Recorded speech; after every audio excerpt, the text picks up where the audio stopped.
नमस्कार मित्रांनो, मी स्वागत करत आहे माझ्या संतनाथ बृहत ॲस्ट्रो ह्या चॅनलमध्ये.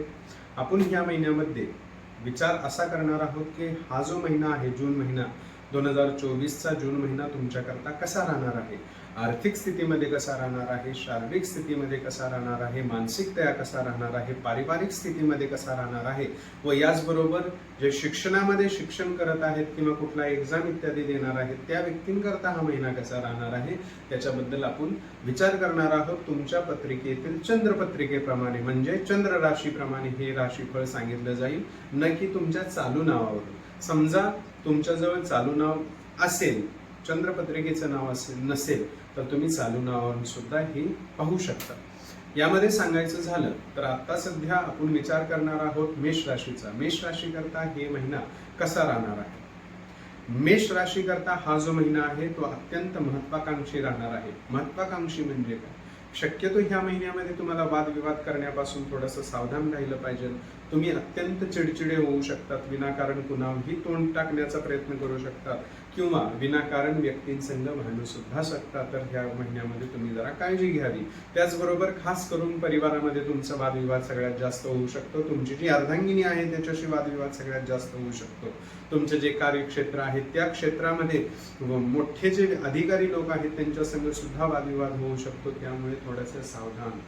याचबरोबर सांगायचं झालं तर द्वितीय स्थानामध्ये तुमच्या पत्रिकेत चतुर्ग्रही योग आहे, ज्याच्यामध्ये सूर्य, शुक्र, बुध आणि तुमचा गुरु विद्यमान आहे. एकंदरीत 4 ग्रह विद्यमान आहेत. तर त्या 4 ग्रहांमुळे शक्यतो हा जो महिना आहे तो आर्थिक स्थितीमध्ये सेविंग करून देणार आहे. शक्यतो सांगायचं झालं तर या स्थितीमध्ये तुम्हाला तुमच्या मित्रांवर व्यय करायला सगळ्यात जास्त लागू शकतं. मित्रांमध्ये खर्च वाढू शकतो. तर त्या गोष्टींवर तुम्हाला अंकुश लावायला लागेल. चतुर्थ स्थान म्हणजे परिवार स्थानाबद्दल सांगायचं झालं तर या महिन्यामध्ये 14 तारखेपर्यंत शक्यतो भरपूर स्थिती चांगली राहणार आहे. 14 तारखेनंतर तुमच्या परिवारामध्ये वादविवाद होण्याची स्थिती दाखवत आहेत. बाहेरचे व्यक्ती जे आलेले आहेत त्यांच्या संग वादविवाद होऊ शकतो, पाहुण्यांसंग वादविवाद इत्यादी होऊ शकतो. त्यामुळे जरा सावधान, विनाकारण वादविवाद होण्यापासून टाळावा. त्याचबरोबर सांगायचं झालं तर शिक्षणाचे जे विद्यार्थी आहेत त्यांच्याकरता हा महिना कसा राहणार आहे. अत्यंत उत्तम प्रकारे शिक्षण होणार आहे. पूर्णतया ध्यान देऊन शिक्षण करणार आहात. परंतु एक गोष्ट ध्यानात ठेवा की ह्या स्थितीमध्ये शक्यतो तुम्ही महत्वाकांक्षी असल्यामुळं रागामुळे, कुणावर रुसल्यामुळे शिक्षणाकडे दुर्लक्ष करू नका. एवढे फक्त तुम्ही काळजी घ्यायची आहे. त्याचबरोबर सांगायचं झालं तर ह्या महिन्यामध्ये मेष राशी करता कुठला एक्झाम इत्यादी असेल, जसं की उदाहरण स्वरूप कुठली जी नेट इत्यादीच्या संदर्भात कुठले निर्णय होणार असतील तर त्याच्यामध्ये तुमच्याकरता चांगली स्थिती दाखवत आहे. त्याच्यामध्ये सफलता मिळण्याची चांगली स्थिती आहे. त्याचबरोबर तुमच्या पत्रिकेमध्ये ह्या महिन्यामध्ये रोग कसे राहणार आहेत किंवा तुमची शारीरिक स्थिती कशी राहणार आहे हे सांगायचं झालं तर या महिन्यामध्ये शक्यतो जुने आजार असतील तर ते समाप्त होतात. नवीन आजार कुठलेही उद्भवणार नाहीत. परंतु खाण्यापिण्यावर नियंत्रण ठेवा, कारण की द्वितीय स्थानी गुरु विद्यमान असल्यामुळे तुम्हाला खाण्यापिण्यावर नियंत्रण बाहेर जाऊन जास्तीत जास्त प्रमाणात खाणं हा प्रकार तुमच्याकडून जास्तीत जास्त घडू शकतो. मित्रांसंग पार्ट्या इत्यादी करायला तुम्हाला जायला लागू शकतं. तर त्यामुळे जरा सावधान राहा. त्याचबरोबर या गोष्टींमुळे पोटाचा त्रास तुम्हाला या महिन्यामध्ये होऊ शकतो. पारिवारिक स्थितीमध्ये पती पत्नीचा संबंध सांगायचा झाला तर शक्यतो या महिन्यामध्ये 14 तारखेपर्यंत अत्यंत चांगली स्थिती दाखवत आहे. परिवारामध्ये वादविवाद इत्यादी होणार नाही पती पत्नीमध्ये. परंतु 14 तारखेनंतर वादविवाद भरपूर प्रमाणात होत्या. पुढले जे 15 दिवस आहेत ते शक्यतो तुम्हाला सळो की पळो करून जोडणार आहेत एक दुसरे तुमच्याकरता. म्हणजे आपसमध्ये तुम्ही एक दुसऱ्याला अत्यंत वाईट प्रकारे वागवू शकता एक दुसऱ्या संग. त्यामुळे जरा सावधान राहावं.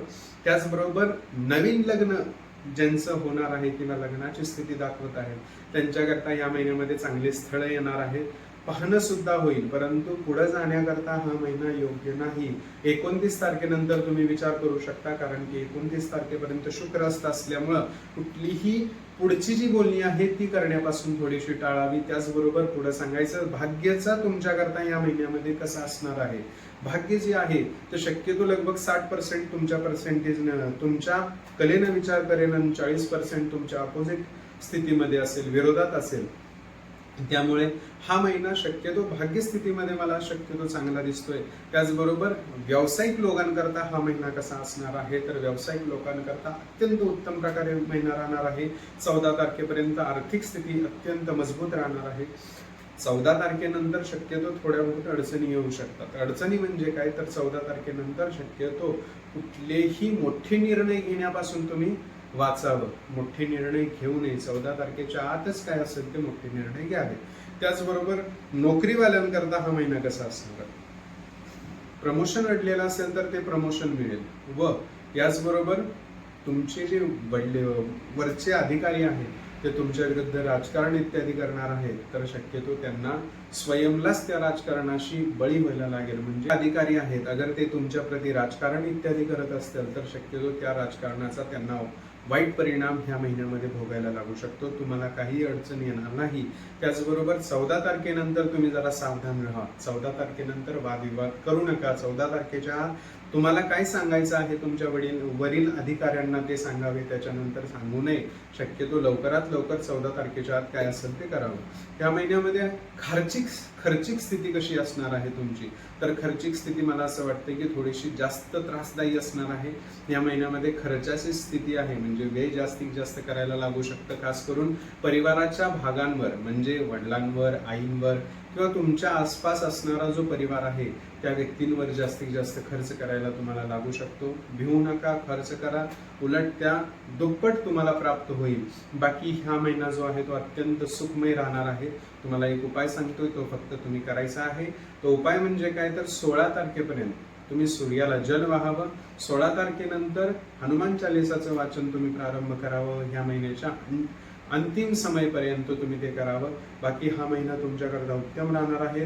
बाकी ही सगळी जानकारी जी आहे ती चंद्रपत्रिकेप्रमाणे दिलेली आहे. तर चंद्रपत्रिकेप्रमाणेच तुम्ही राशीवर ह्या गोष्टी अप्लाय करू शकता. ठीक आहे, धन्यवाद.